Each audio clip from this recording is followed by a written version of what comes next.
and to rum.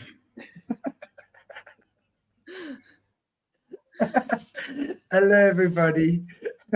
Welcome to Solutions with Aquarius Rising Africa. I'm just having some fun with my guests. So I gave you all your moment in the sun there, right? So, so hello, everybody. Welcome to Solutions with Aquarius Rising Africa. And with Bryce and Thea again, doing the Sophia code, key code 6 tonight with Quan, which I'm looking forward to. So, how are you, ladies? Really good. Awesome. We all laughed when we signed on because we're all dressed the same. All the conspiracies that are going to start because of that. Yeah, exactly, right? But we all got the memo at least. I We know. didn't even have to send it. Isn't No, that beautiful? we were just telepathic. You know, Exactly. they say there's no such thing as bad media. It's all good You media. see, at least Thea's got some flowers. I know, right? There's some flowers in the darkness there. Life. Chanti and I look like we're going to a funeral. Yeah, exactly. Basic black today. Basic black. Yep. Yeah. Yep. It's Anyway. it can be very slimming, so. Yes. Well, as long as it doesn't slum my face, well, like everything else, my face, my cheeks again. But at least we don't have load shedding at the moment, so I think my cheeks are fine for the moment. Anyway, all right. Well, everybody, we are here for Sophia Code. That is 6 Quan. Yes. So if you have your books ready, let's get cracking. Bryce says we need our tissues ready. Yeah, when I went through this, and as I say, I think I said the last time I know I've got my tissue right here, and I do not have on waterproof mascara or eyeliner. So if you see my camera go blank when I take myself off, it's because I look like a clown at the moment. So, when I went through this the first time on my channel about a year ago, I kept having to stop recording just to like clean myself up because her story, it's not just the tragedy and the trauma of her story. It's the healing of the process that she takes you through and the compassion.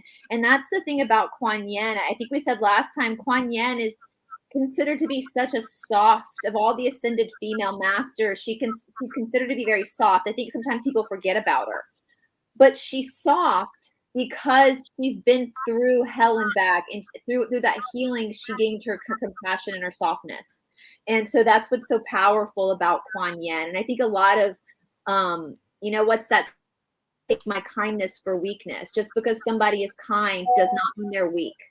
And so I think there's a lot in Quan story more than anybody else's where a lot of people can probably relate because her tragedy is so human. What she goes through is so human compared to, everybody else as well, but for her, it's just, especially for a woman, it's so relatable what she goes through as a woman. So I'm excited. Yeah. Cool. Well, you want to start for us? Chapter 11. Yeah, chapter 11. 11 people watching. Look at that. Chapter 11. What's key code 6, She of 1,000 Waters. When you practice holding yourself with great tenderness, you eventually become whole in your relationship with yourself. You trust yourself. It is from this foundation that karuna can then initiate you into greater depths of compassion available to you as a christened being. And of course, we're going to be talking a lot about water, which water is emotion. It's the cleansing, right? So losing yourself in the compassion is essential for ascension. Quan speaks. I am Quan, and it is with great joy that I reveal myself as key code 6 in the Sophia Dragon tribe. My Sophia embodiment title is She of 1,000 Waters, for my transmission overflows with the light of Sophia carried within water. My key code 6 transmission activates the divine qualities within you that are also the holy properties of water.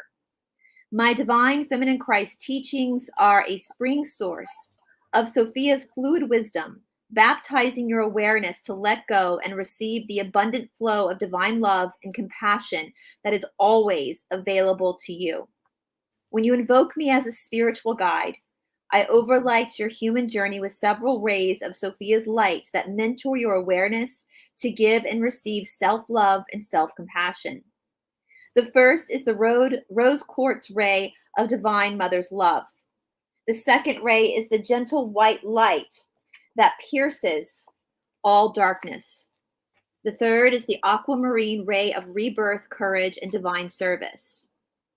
I broadcast the quantum energy of these rays through the light within water, which carries the ferocity of my compassion as a gentle mist that soothes your body, heart, and mind.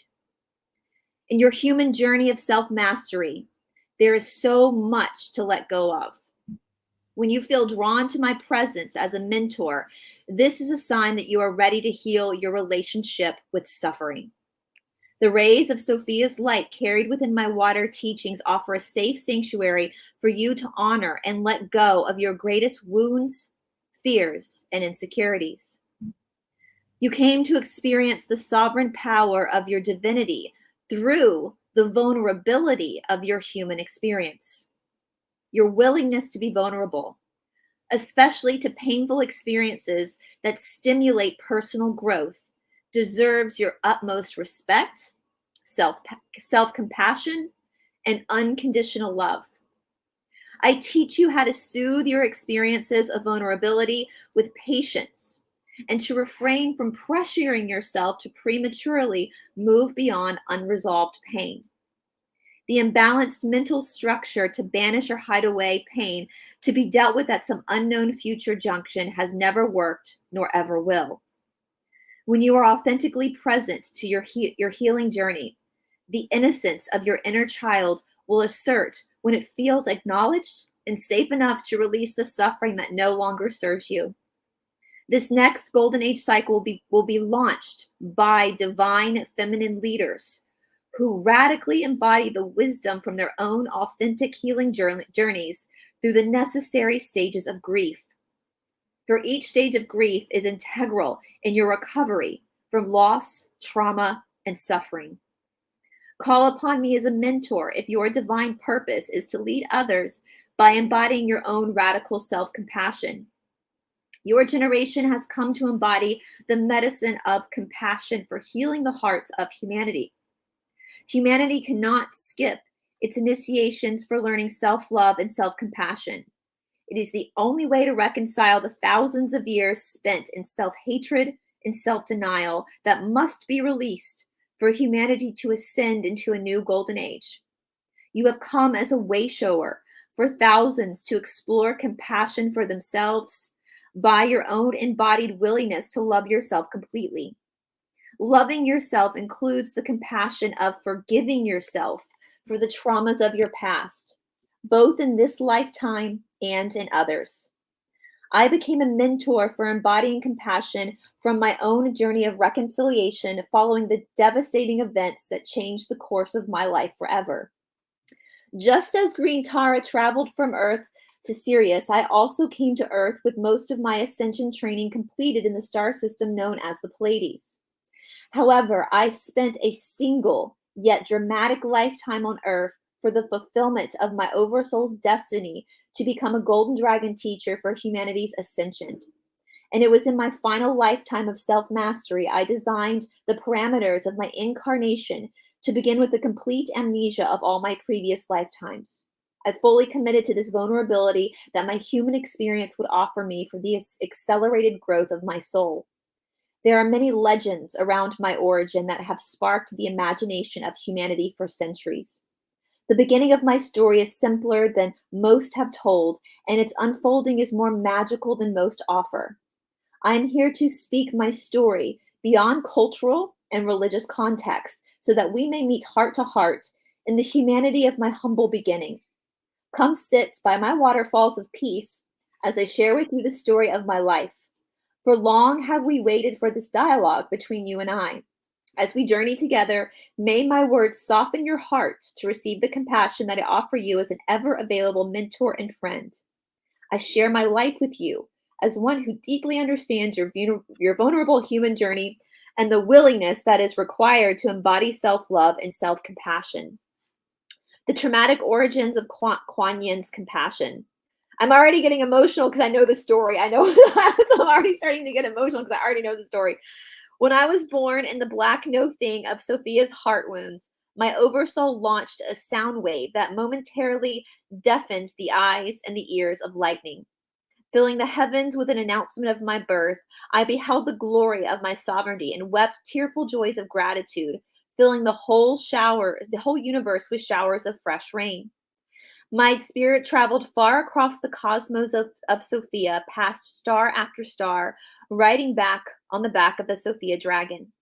Lifetime after lifetime, I explored my sovereign power in physical realities, preparing myself to one day incarnate in the form of a human girl.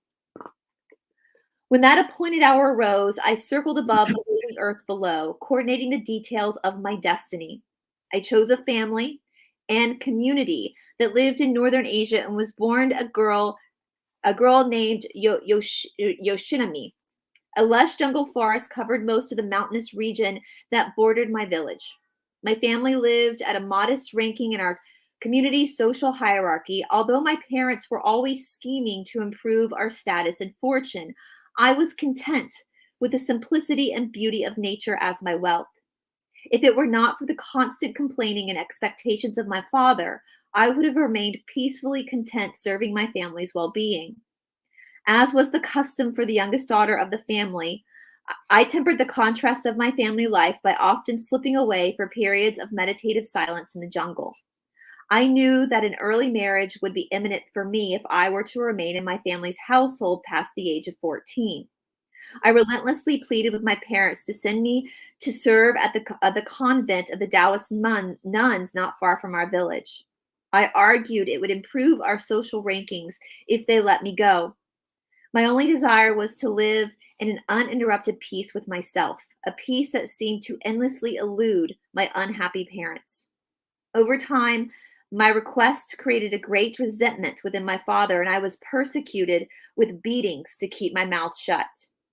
Days before my 13th birthday, our village was invaded by a legendary pack of Mongol raiders who ritually drank human blood. Our homes were set on fire for the pleasure of watching them burn. Children were carried away as slaves after their parents were murdered before their eyes. I was not exempt from these torturous acts, but was also brutally raped and beaten. I was left to die in a pool of my own blood after witnessing the execution of my parents. Through swollen eyes, I saw a flash of a spinning diamond light high up in the mountain's ridgeline. My gaze fixed upon the unknown eyes of an angelic-looking man who was urging me to flee. Shuddering, I attempted to move my body but blacked out. I awoke several hours later to the crack of lightning. Cold rain began to pour over the smoking site of my village. I heard the same firm voice speak from an unknown place with me. Walk to the jungle now and do not delay. In that moment, I left everything that I had known far behind me. I ran for my life to hide in the steep sanctuary of the mountainous jungle. My consciousness fractured and split itself far beyond the boundaries of sanity. Living off wild roots and herbs, I became a feral ghost and burrowed myself deep into the forest of my grief. My body often shook back and forth with cellular memories of unresolved trauma. I could not physically feel my skin, whether it was burnt, bleeding, or frozen. My erratic state, terrified to be seen by another, I somehow managed to survive alone until the age of 17. The power of unconditional love and support. Internalizing my culture's social conditioning, I judged myself as a worthless orphan of a murdered family and a contaminated victim of rape. Carrying this burden of unworthiness broke my heart into 1,000 pieces. My consciousness dissolved into a black hole of self-hatred. Consumed by grief, it was a mere thread of connection to my body that kept me alive. In the greatest hour of my darkness, I was about to end my life. A luminous figure appeared before me, about 20 feet away from my crouching body. He did not blink nor appear to breathe, yet I knew he was alive. I could hear the kind timbre of his voice inside my head welcoming me to be at peace. I instinctively growled from my gut as his telepathic invitation, yet remained frozen in place by his somehow familiar, radiant countenance. Completely caught off guard by the man's warm, glowing eyes, I continued to stare into his gaze, which completely unnerved the black places within me. I realized that this man had no intention of leaving me alone, nor would he come any closer than 20 feet from me. Creating a silent pathway of communication, his awareness guided me to momentarily relax the tension of my body. He quietly shared with me that he was a teacher, but more importantly, a friend. It was the first time that I'd heard another human speak out loud in years. The sound of his voice brought hot tears to my eyes. Shocked, I glared back at him and started to sway, as I often would before passing out. Studying me from afar, the man's low voice assured me that he would never touch me or harm me in any way. He revealed that he could not leave me, but that he would act in every possible way for me to feel honored and comfortable with his guardian presence watching over me. I promptly passed out with the declaration of his intent. I woke to a small fire crackling nearby. There was a wooden bowl of rice and a cup of hot water placed at the distance by my right side. I marveled at how foreign a cup and a bowl had become to me. Through my half-opened eyes, I feigned sleep to study his every movement as he walked through the jungle. With every sinew of his musculature, he moved without a shadow of fear or a need to control any outcome.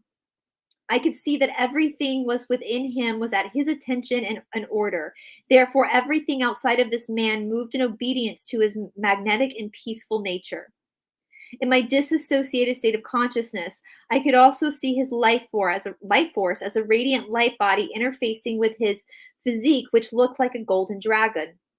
His chi flowed as water, piling high in waves around him as the abundance of accessible energy. It seemed to miraculously provide for his every desire, occasionally lifting him up in levitation and causing him to have no need for sleep. Somehow I put together that this man was a living master of light, walking in human form for my benefit. And he had come to awaken me from the nightmare I could not escape. With these realizations, I noticed that I was putting together thought forms of which I was previously incapable of organizing. I continued to stare through the fire, watching his every movement. For a fleeting moment, I considered if his presence was already healing my mind, and then the demonic memories of my past returned, dragging me back to the black hole of my heart. And so this mysterious holy man, my unwanted teacher, sat on a large flat stone by the waterfalls for days, months, perhaps years, in a prayerful meditation for me. My grief clouded all concept of time. All I knew was that he would never leave. The only occasion in which he would arise from his meditation was when Sophia directed him to get up and offer me food, garments, or a water blessing. As I began acclimating to his silent presence, the unexpected sound of his voice occasionally speaking for my benefit would rearrange the universe within me. His kind voice would rise in unison with the waterfall, offering songs of healing for a prayer for my life. From my abject grief arose a deluge of shadowy retaliation and projected anger upon this man who only offered me peace. He did not need or want anything from me. He simply came to pray for me, if possible, by my feet. His service of divine love was offered in his full majesty, for he came as a soul unified with the totality of light that showed out from his eyes. He was an authentic embodiment of sovereignty, and his presence transmitted the possibilities of that sovereign reality for my fractured mind to consider its return to wholeness. This confounded and enraged the intrinsic web of my suffering state. I would yell and curse. I would whimper and whine. I would lash out in confusion with too many words that didn't even feel like they were mine. Hiding for days, I would refuse the food he offered me. Enraged by his presence, I would stamp on the altars he built in honor of my true nature. His divine love beckoned unknown territory within me, and I howled as a wounded creature lost in my own night. No matter how I retaliated, he never reacted to me, nor seemed to even see the darkness that consumed me day after day. When he looked at me, I felt his all-consuming gaze summoning the light within me, and I thought was lost forever. In the medicine of his relentless divine love, I became a vessel torn open, emptying out the agony of my suffering, but not yet filled with my own Holy Spirit, softening with the water of receptivity. Unbeknown to my blindfolded awareness, the softening of my heart arrived on a warm spring day. Although overcast, the sky was gray with integration, no doubt, and I woke that morning feeling softer and did not know why or how. A miraculous appearance of white and pink cherry blossoms carpet the forest floor. A strong wind encouraged me to my feet, and I felt an unusual urgency to watch the man by the waterfall. I crept from tree to tree, chasing the shadowy paths towards the ridge where his silhouette beckoned me. Watching my teacher's motionless form, I witnessed the sky open above him and the sun's arms lift up a rainbow within the waterfall. The sight was too beautiful for the gnashing voices within me. My eyes traced the ground with a sudden rush of shame as I turned to hunker back into hiding. Tracking the vanishing opportunity of my open heart, the man instantly appeared before me. His radiant eyes stopped me mid-step from my descent into shame. Frozen in place, I stood before him for the first time, eye to eye. He offered me his hand with such a profound compassion and peace that I watched my own hand lift to be held for the first time in years. Although radically dangerous to my unconscious defenses, the human touch felt electrifying. My entire being was starving for safe communion with another. I relented to my soul's hunger and feasted on grace. Hand in hand, we walked to the waterfall and began my first day of healing under the auspicious rainbow. In my devastating vulnerability, I was humbled beyond comprehension. For everything within me needed patience, care, attention, and repair. As I slowly learned how to relent and ask for help each day, a new strength grew within me. The man attended to me as a wounded animal, yet spoke to me as an equal. It was startling to be treated with such respect after all that it had become of me by the hands of other men. The raging storms started to settle over a clear, still lake within my heart.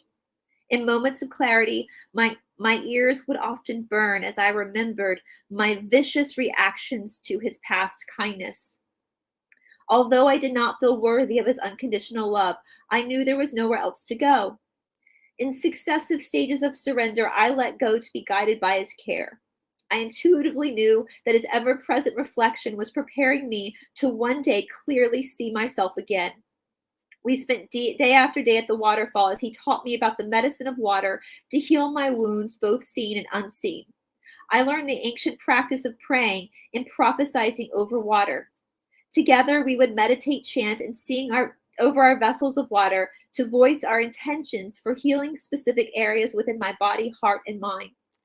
I practiced drinking the answers to my prayers every day and watched my body rapidly heal from this alchemy beyond my understanding. The man spoke to me of his home, a mountain range that bridged the heavens to earth, that was also the earthly throne for a divine mother embodiment named Tara. He spoke to me of Tara's strength and sovereign power as a liberator, inspiring my heart to reach for the heroine within me. With patience, the man guided me in how to speak the incantations of Tara for invoking my inner sovereignness to carry me across the sea of my suffering. I trusted him as a teacher because he always kept guiding me to the divine feminine power within me. It was remarkable to feel his honoring of the feminine after living most of my life subjected to patriarchal punishment. As I deepened in my meditation practice, Tara appeared to me often on the inner planes. During one such vision, Tara appeared to me in her white eminence and asked me that I dedicate myself to the embodying of the mantra Om Mani Padme Hum. Although I could not believe her at that time, She shared this mantra was preparing me to become a vehicle of compassion and grace for those suffering from the same disease of self-hatred that I had. This man also taught me about my direct connection to Sophia as both my divine mother and my divine father's source, and how to access the Sophia of my own higher self through meditation. He often talked about a Buddha consciousness that was my higher self living within me, which I could always turn away as my inner teacher. In his instruction, the man always guided me to seek the living waters of my own divinity. Inspired by who and what I would encounter within me, my meditation practice flourished. The man and I would sit for hours counseling with an array of inner Buddhas who would come and sit with us and initiate me by the waterfall. I learned how to cleanse my entire being with the anointing touch of water accompanied by my prayers and the breath of life. The man taught me my energy healing technique for repairing and cultivating chi within my meridians and chakras. On certain days, we would travel across the mountain passes to the springs of mineralized water arising from the earth. There, my teacher would make mixtures of earth, herbs, and water to heal my scars and call back the soul fragments of my traumatized consciousness. In the grace of his holy water teachings, I remembered how to be whole. I returned to an awakened state of clarity, consciously capable of resourcing the guiding presence within me. I was no longer the ghost that he had found in the jungle. Who wants to go next?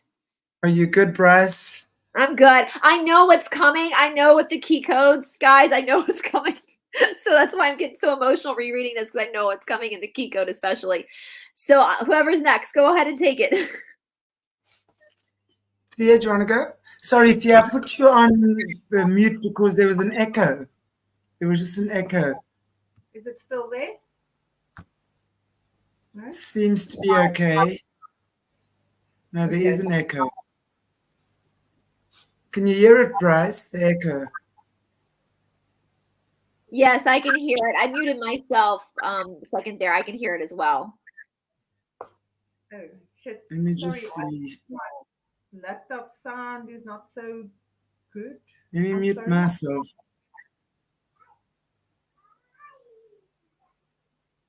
Is it still echoing? Let me go. Awakening a divine feminine Christ embodiment. In the grace of this man, immaculate care of the divine masculine Christ embodiment, the space was created for me to explore the full potential of my own divine feminine Christ embodiment. In the final years of our meditation practice, Sophia asked me to take up the mantle of a new name that would initiate my consciousness to accept this opportunity. To my surprise, one autumn afternoon, I turned to the man meditating by my side and spontaneously told him that my name is now Quan. He smiled peacefully and nodded in acknowledgement. He spoke, "On the behalf of creation, thank you for accepting your embodiment of compassion. Many will save themselves by calling upon the transmission of your name."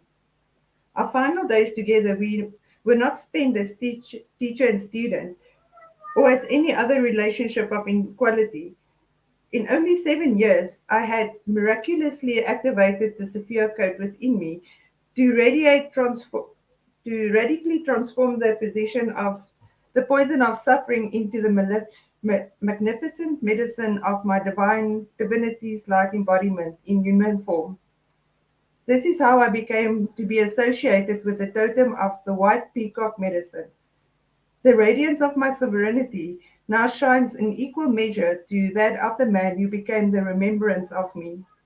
Our inner and outer communication achieved high and divine love that was a true experience of living heaven on earth.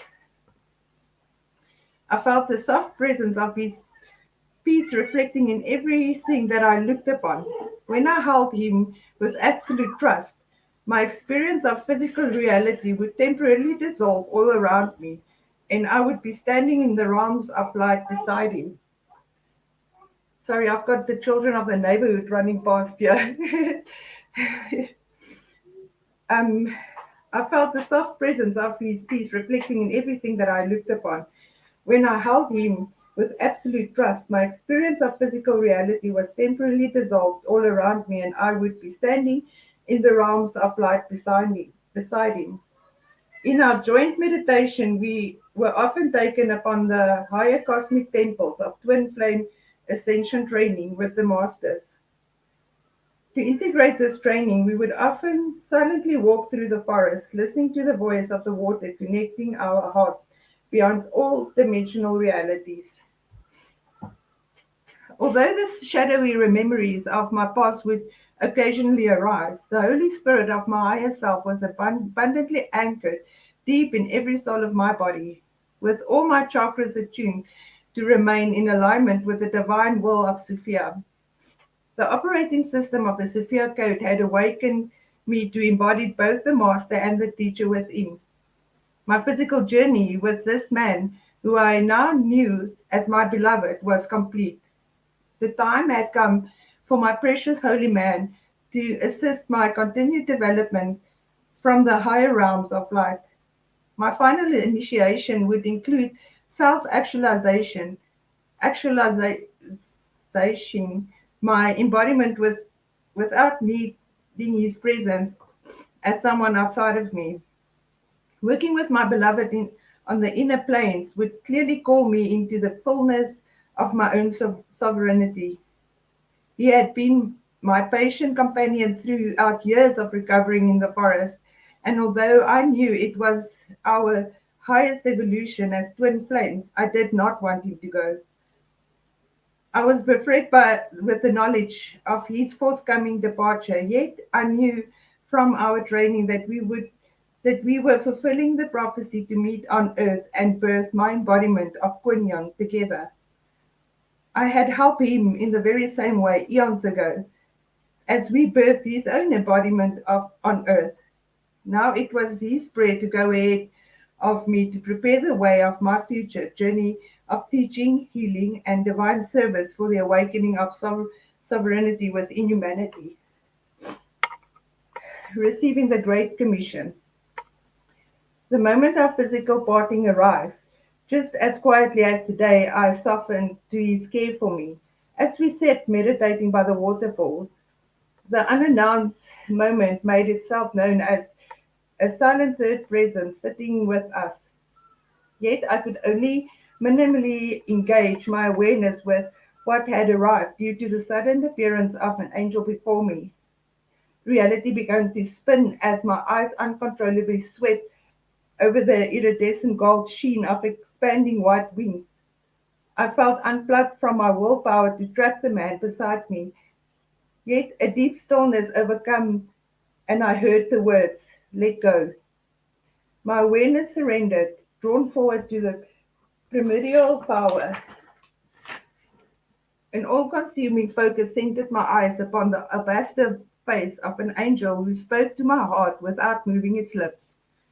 As the angel spoke directly into my soul, his unflinched gaze wet with an unending stream of silent tears.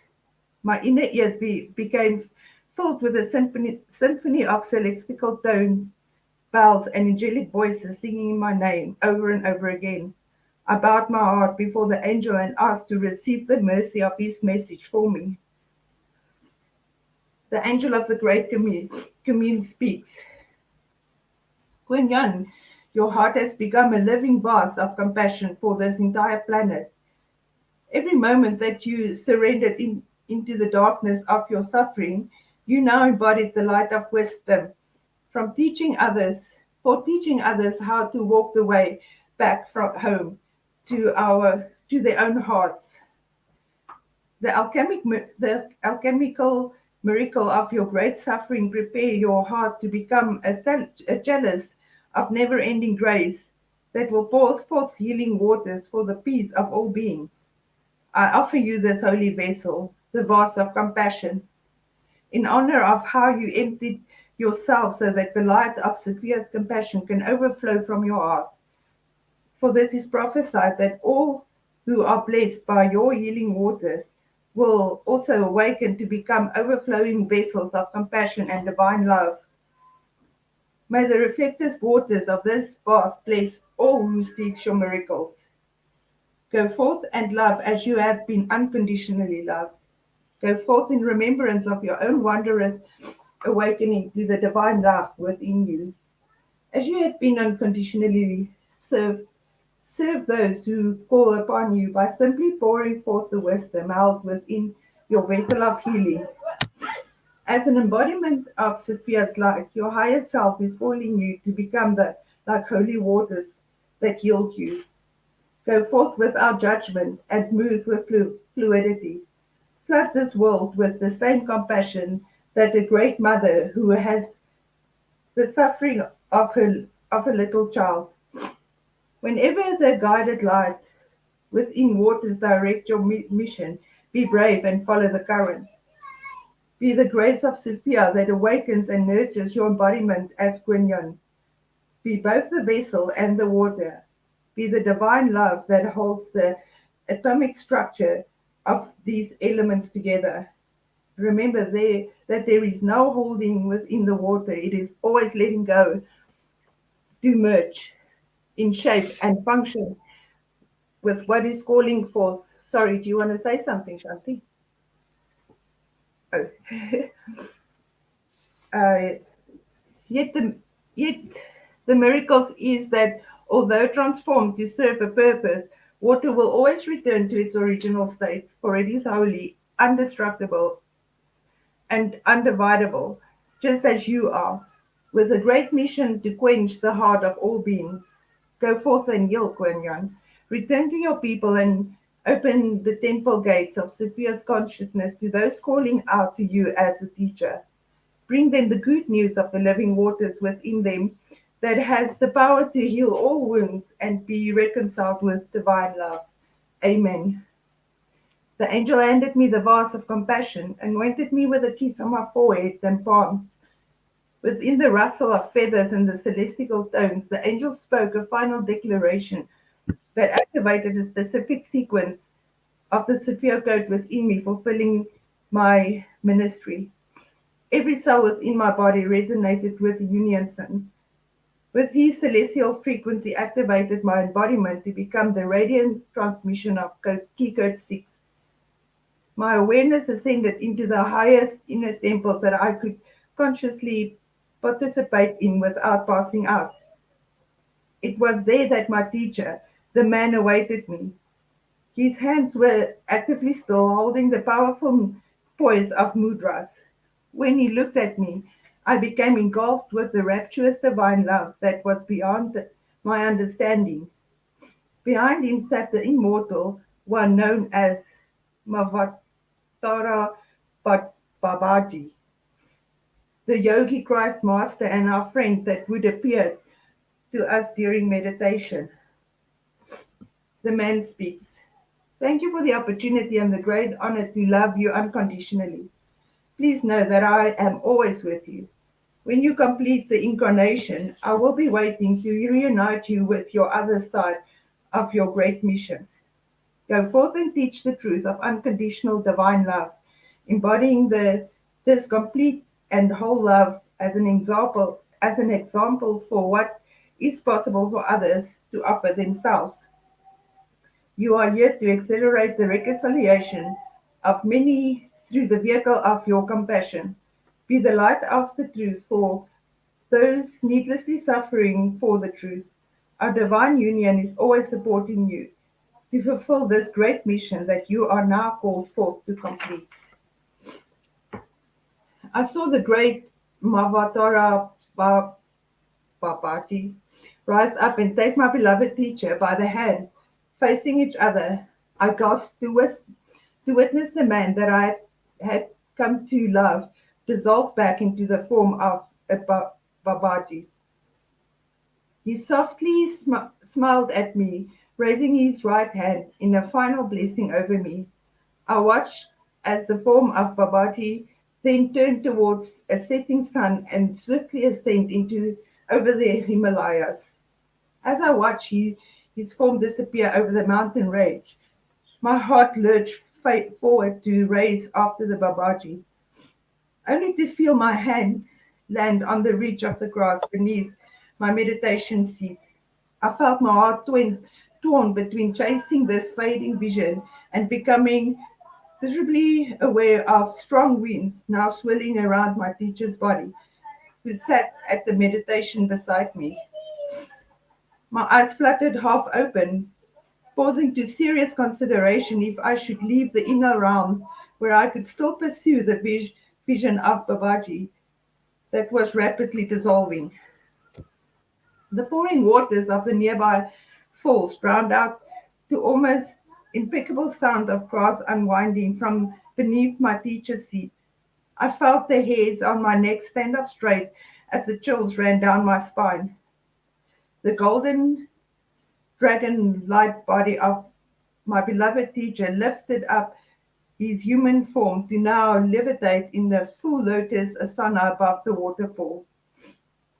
I felt the spray of charging water mixed with the hot tears of my struggle to grasp his hand one last time before his physical ascension. He was deep within the samadhi of bliss, just as Babadi had said goodbye in my vision. My teacher smiled at me, raised his hand, and with a final blessing, he then dissolved into 1,000 drops of water. I dove into the falls and refused to leave the touch of the river for 3 days. Water was the bridge and the connection of our hearts. In my grief, I searched to taste the presence through my memories of our time together in the river. I frantically reached out for him within the touchstone of every rock and every pebble. I floated for hours to soothe the excruciating pain. Due to my extensive self-mastery training, I knew that my soul must not become a prisoner of the past again. Therefore, I completely surrendered myself to the necessary stages of grief that arise in the wave after wave of feeling the loss. I continually poured the light within my vase over me, taking sanctuary in the compassion for myself. My grief, my grieving was tormental but brief. On the third day, another angel appeared on the shores of the river in the disguise of a tiny old man carrying a wooden water bucket over his shoulder. In all my years hidden in the forest, I had never seen anyone other than my teacher. He chanted softly under his breath, breathed, and stood back with his long white brows and beard gazing the ground he walked upon. He did not see or hear me, for I knew the river as I knew my own body, and I effortlessly hid from his sight. I knew the angel's message without a word. It was time to return to the world of men, women, children, towns, smells, death, and the struggle for more life. My sanctuary must be brought within me now. Wherever I went, it was time. I did not know what I was to do or where to go. All I knew was that I was carrying the vase of compassion given to me by the angel of the Great Commission, following the divine guidance of water and offer my teachings for the living compassion. That's me. Now you're going to take it, Chanti. Yeah, boy.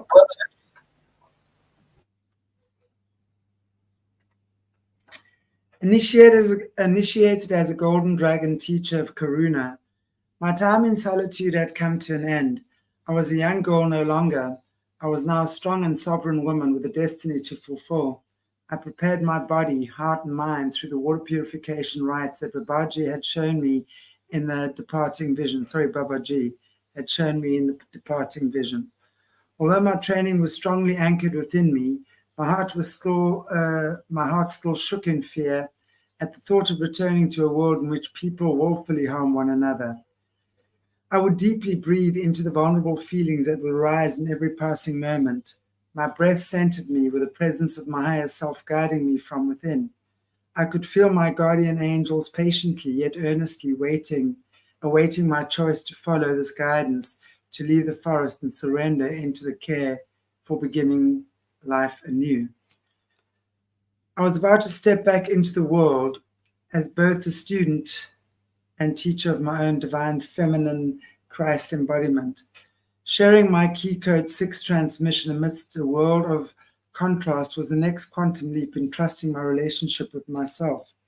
My beloved knew that for my training to be complete, I needed to live at the edge of my faith every day. The night before my departure, I called out to the stars, fasting for a vision to support me in the heroic journey to come. In the soft, dark nights, the wind began to move over my skin and dance through my hair. Sorry. But I was not stirred from my meditation. My heart and lips continued to fervently pray as I gazed at the stars above. My eyes were guided to watch an outline launch from behind the moon and dance its way down the ladder of heaven. Its muscular arms clutched the wind and leaped toward me in graceful flight. With each spiraling turn, the moonlight flashed off of its pearlescent white scales. Long whiskers cascaded far past its neck, and its violet eyes were lit with magenta flames. The white dragon landed before me with such gentleness that my body spontaneously moved, from surprise to prostration at the sight of such grace. Tears of compassion fell from its sparkling eyes, which materialized as little diamonds surrounding my bowed head. My vision quest had called forth a mighty angel from the cosmos, for before me now stood a Sophia dragon. A familiar voice arose from behind her broad head, "Arise, daughter of moon and water, so that the prophecy of this night may be fulfilled." My hands were firmly planted upon the earth, filled with a trembling heat and damp sweat. I felt my head, heavy with trepidation, begin to slowly rise from the humble resting place upon the ground. I called forth the strength within me and witnessed my answered prayer speak. The familiar voice beckoned me again. "Why do you hesitate to look upon the power of that which is within you made manifest to help you?" For Sophia had heard your prayer and answered. I felt a rush of molten breath run through the course of my being as a Sophia dragon pressed my body with her stardust breath of life, filling me with a radiant pink light. Her transmission physically levitated my body above the ground and then placed me on my feet to stand with an unknown resource of self-confidence. There, to my wonder, I beheld Babaji with a right hand comfortably resting upon the dragon's shimmering throat. The Sophia dragon bowed its massive head, its horns reflecting the full moon's light as it turned to gaze through the eyes and directly into my heart. I felt my skin change from stone to water and filled the fire of the Holy Spirit all at once. Filled with the fire of the Holy Spirit all at once. I cried out as the body of fear that I had been ritually purifying leaped out from my heart and vanished into the night. Mahavata Babaji speaks. Your Sophia Dragon Mother is here to initiate you as a golden dragon teacher of Karuna compassion for humanity. It is the power of your divine love that has called her forth to stand before your very eyes as one of your many important guides for the great mission ahead of you. Allow the dreams of your past to slip away now. Beware the illusion of time and death that you have come to dispel for others, for you now know they do not exist. Remember that as you anoint each heart with unconditional compassion, you are anointing your own. You have called forth your sovereignty amidst the greatest pain, to now anchor your golden dragon light body as your sacred heart. Arising as the phoenix, as your own heart's alchemy, you are now one who is not born of earth or of sky, but of both and none at all. It is safe to embrace yourself as a fully awakened being whose presence awakens others to their sovereignty. Do not be afraid of fulfilling that which was prophesied over you, for all of it has already happened. Go forth as a golden dragon activator of the Sophia Code and listen only to the Holy Spirit guiding you from within. All will be well, for divine love has cleared the path before you in a mighty way. Quan teaches the path of Karuna compassion. I offer my story to reveal that all stories of compassion are the same story in the journey back home to the heart. Water directly taught me about the meaning of Karuna compassion. When I prayed into the water and I ingested it, the water would flow to every darkness that my awareness was too afraid to touch, out of shame and guilt. It was the water that carried my prayer everywhere. I needed to reconcile the wounding within me. The water was not afraid to go where I needed it to go for my healing. Therefore, the medicine of water is an excellent teaching vehicle for revealing the power of karuna compassion. For there is nothing that we have suffered that we cannot heal within ourselves, and karuna is the medicine of unconditional compassion. That is the power to heal us from every suffering. The greatest of all suffering occurs when you refuse to have compassion for yourself as you are experiencing any kind of suffering. The Sanskrit root for compassion is karuna. My definition of karuna is to be so closely held by yourself that no separation can remain within you. To refuse yourself this embrace when you are already suffering immeasurably amplifies the pain you are already experiencing. Embodying karuna compassion begins with learning how to love yourself first, holding all the parts of yourself throughout every present moment, in every circumstance.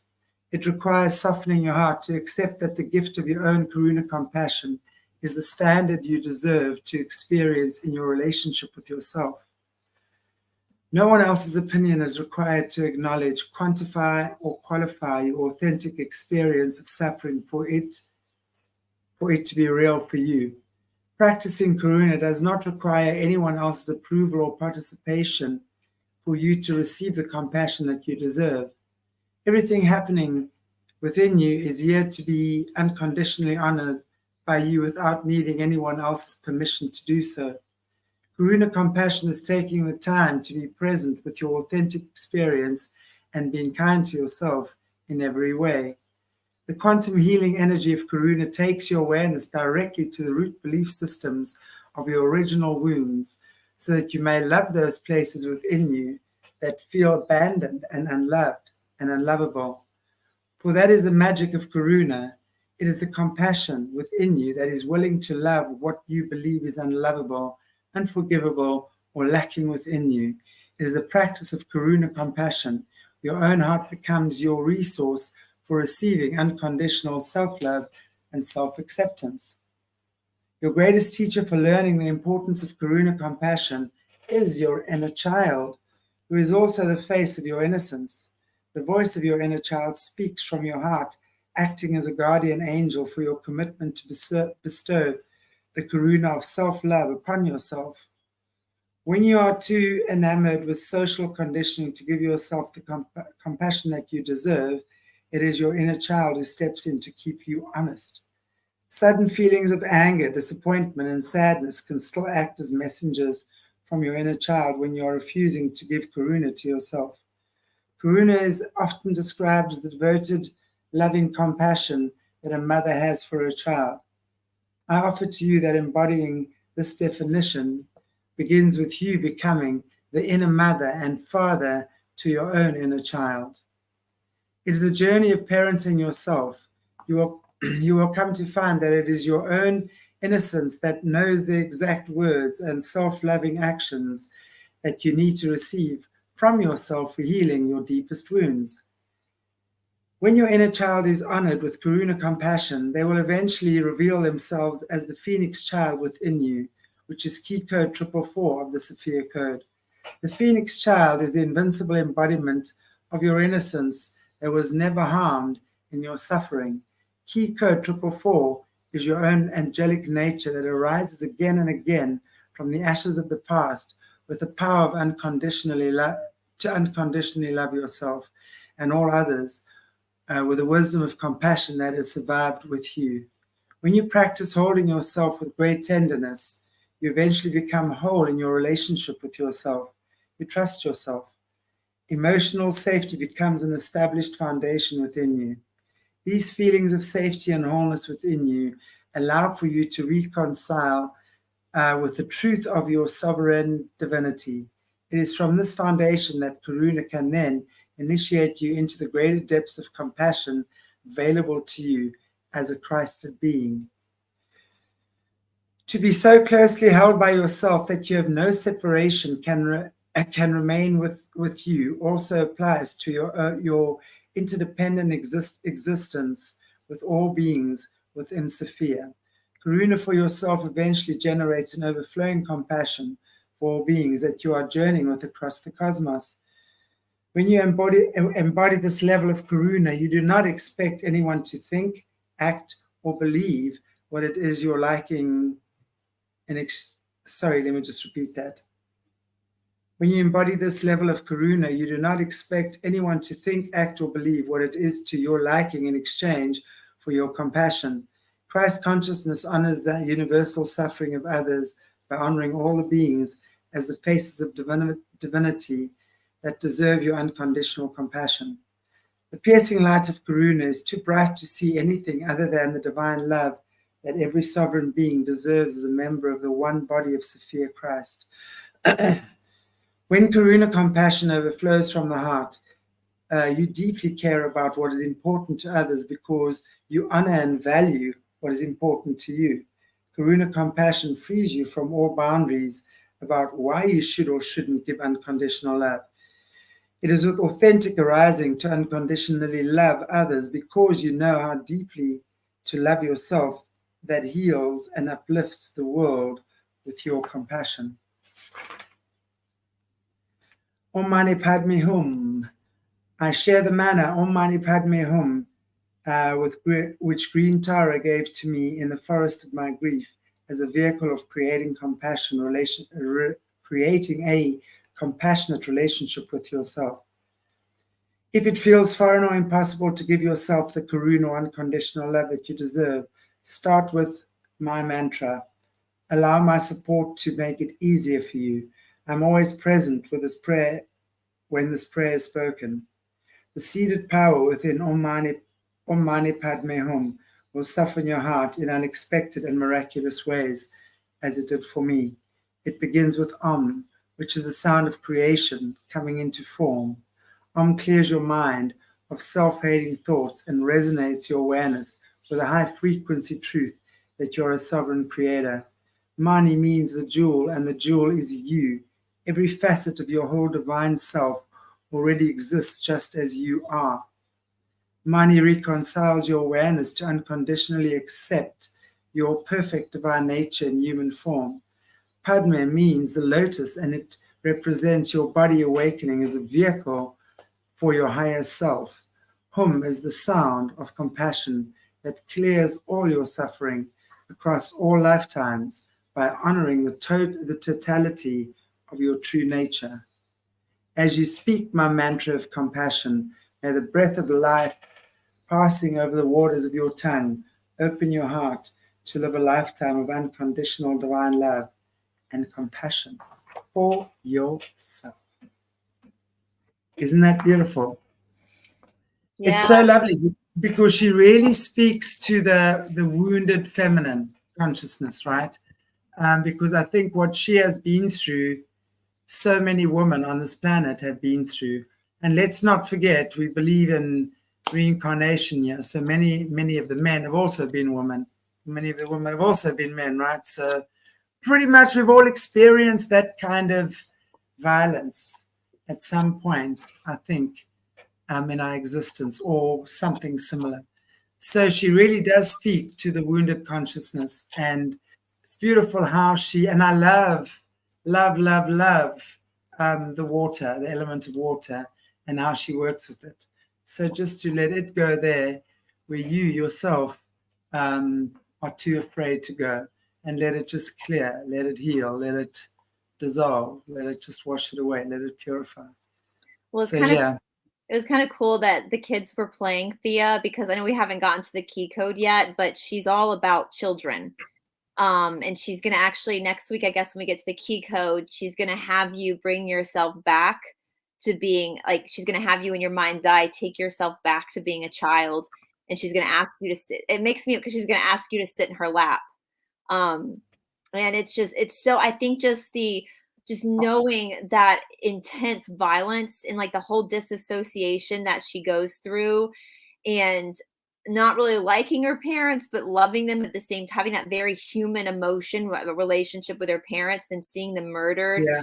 And just when the man was there trying to help her and heal her, and she would react violently to him because of the shattered trust. I think even for people who haven't been through that extreme trauma or extreme violence can understand that reaction where you're so broken, you're so traumatized that even a helping hand triggers you to react in a don't touch me type of way. Yeah. And the patience and the kindness it takes and the shame, in reading that story, she did nothing wrong to deserve what happened to her, but she talks about her cultural influences making her feel the shame of what happened to her, and how common is that even today among just modern day rape victims, that they feel that shame even though they did nothing wrong, and that guilt and that brokenness. And the fact that water goes places where the awareness doesn't want to go to heal.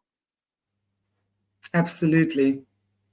Yeah. It was really beautiful. And I hope you guys really enjoyed that, because I did definitely. I think it speaks to so many people on a personal level. And as you say, you don't necessarily have had to have gone through that extreme type of abuse that she herself went through. But I think all of us have felt violated at some point, and very angry and very betrayed, and walked around as if our skin is inside out. So don't touch me, come near me, and you're going to die type thing. She became feral. And I think we become feral sometimes too. That's actually a very good word. Yeah. I think it's really a good word. You become quite feral.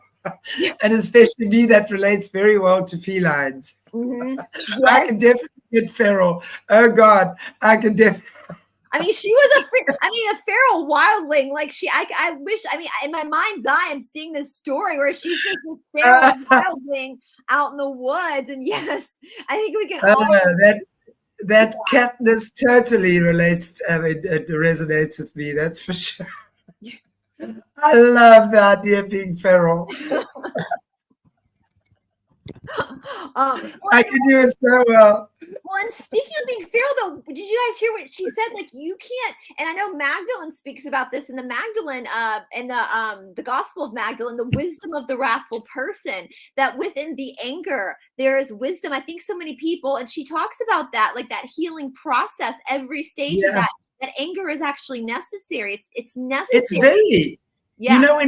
When I work with people in depression, or if they really have been, or usually it would be depression, but especially if they're on heavy meds and stuff after that, and they may be starting to come off. And the first good feeling is frustration, where it's like, because that depression is really such a hectic suppression of emotions, right? It's like compacted cement. So as the energy starts moving again in those areas, it's like it starts cracking. And then anger is very healthy, because anger is telling me that you're feeling again, right? It's telling me, and of course, anger is a mask for fear and pain. So that anger will always cover a fear or pain relating to something. So then you start looking at the stuff that you've suppressed. And it's actually such a good thing, because, as you say, that anger, but it's so important not to stay there. You don't stay there, because even though you might feel so justified to stay there, can remember the words of the Buddha, right? Anger is like holding a hot coal with the intention of throwing it at someone. The only one getting burnt is you. So and it's like, ouch. Oh, right. I mean, because what you do to another, you do to yourself anyway. We know that. It can't not be that way. Can't not be that way. Can't not be that way, because if you're thinking angry thoughts at someone, by the way, I know we're a little bit off the side now, but you keep that anger alive in your energy field as well. So may as well just let it go. Anyway, but that was great. So thank you, ladies, so much for joining me again this evening. I'm not sure if there's anything that you would like to say before we bid each other farewell. Get ready for next week. The key code is going to be you're going to be brought back to being a child, and she's going to take you to that place of healing, the place from the eyes of that small child. So, which is a lot of therapy do that. Like when I went through trauma therapy, they would do that. That like you have to like speak to your inner child and like protect the child that was never protected as the adult. So this is a very common practice, going back to that inner child. And it's so true, because I know, Thea, you on the group that I'm doing right now as well. In fact, tomorrow's our last night. But one of the things that we worked with quite extensively and deeply was the inner child.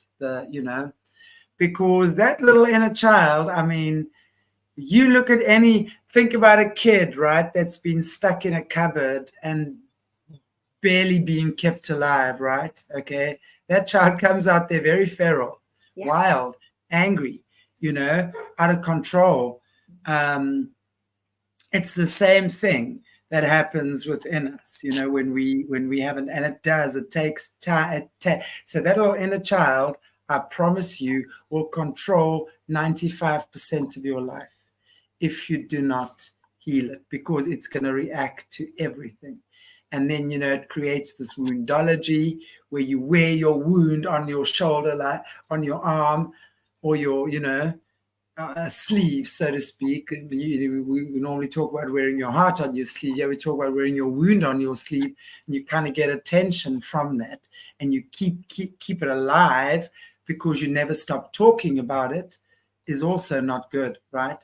So it's about acknowledging it, healing it. There's going to be a scar probably, but that's good, because the scar reminds you of what it was. And it's just a scarred tissue is just stronger tissue. It just comes back. It's like when you do weight training, you're breaking down the muscles to build them back stronger. And that's why Quan was able to go through that wildly feral stage of anger and aggression, and then come out super compassionate and very feminine and very soft spoken, because that gave her that time through that trauma, gave her that strength. And she was raped and tortured at what was it, the eve of her 13th birthday. So she was still technically a child when that happened to her, and so to grow into a woman. Crazy. It sounds to me, what we're doing there, because that also sounds like on the eve of her 13th birthday. So while she was still 12, right?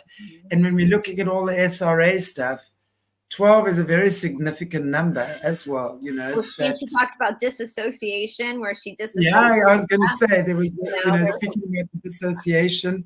I wonder if Quan would be really a really healing teaching for people who've been through SRA. If that would be a healing for them to dive deeper into her teachings, because out of all the ascended masters, she probably has the most in common with them as far as, and she talked about like even just coming to Earth in full amnesia. So coming to Earth, knowing she had, like, her soul knew what she had signed up for, but when she got to Earth, obviously she went through amnesia, so everything was a surprise.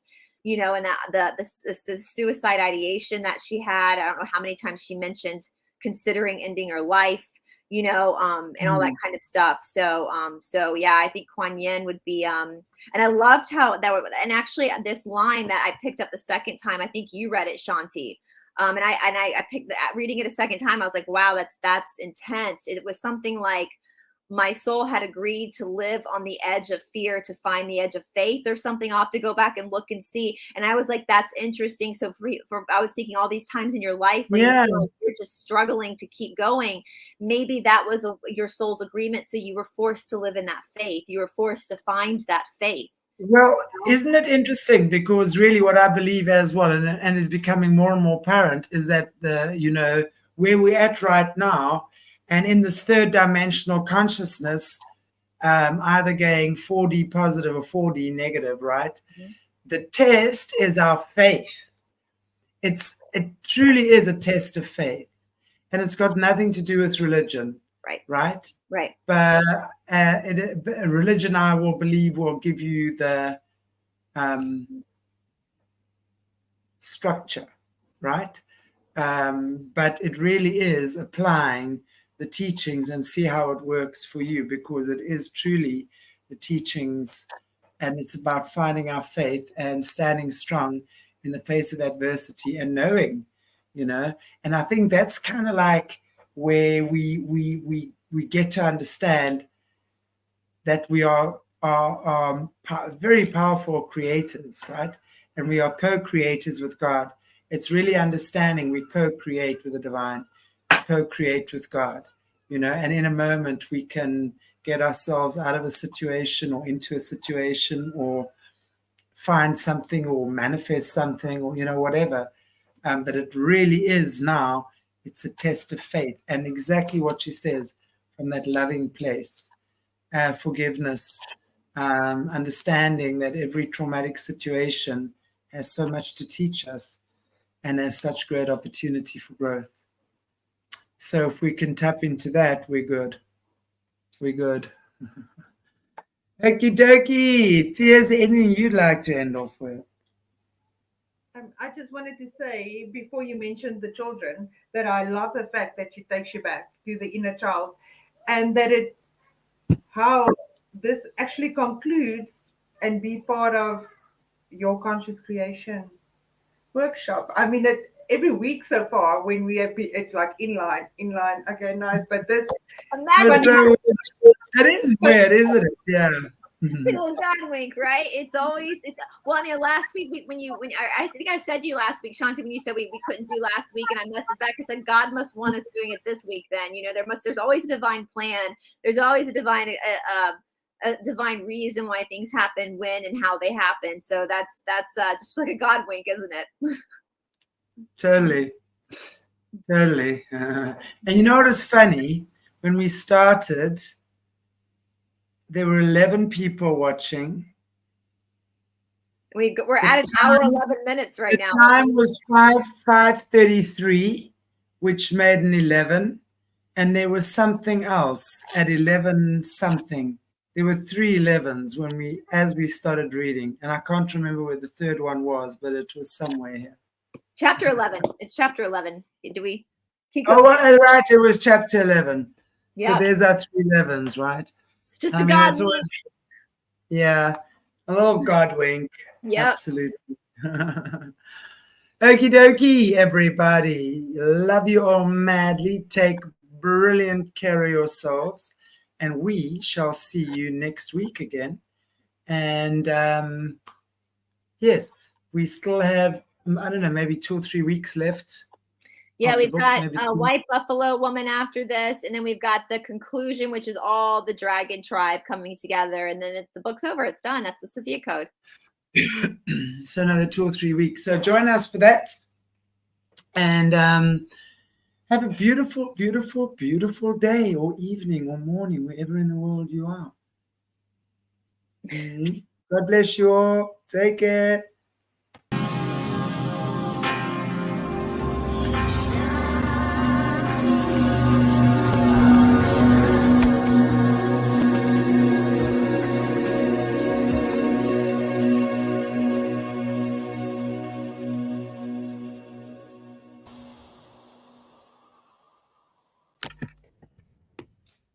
Oh, the detective. I got my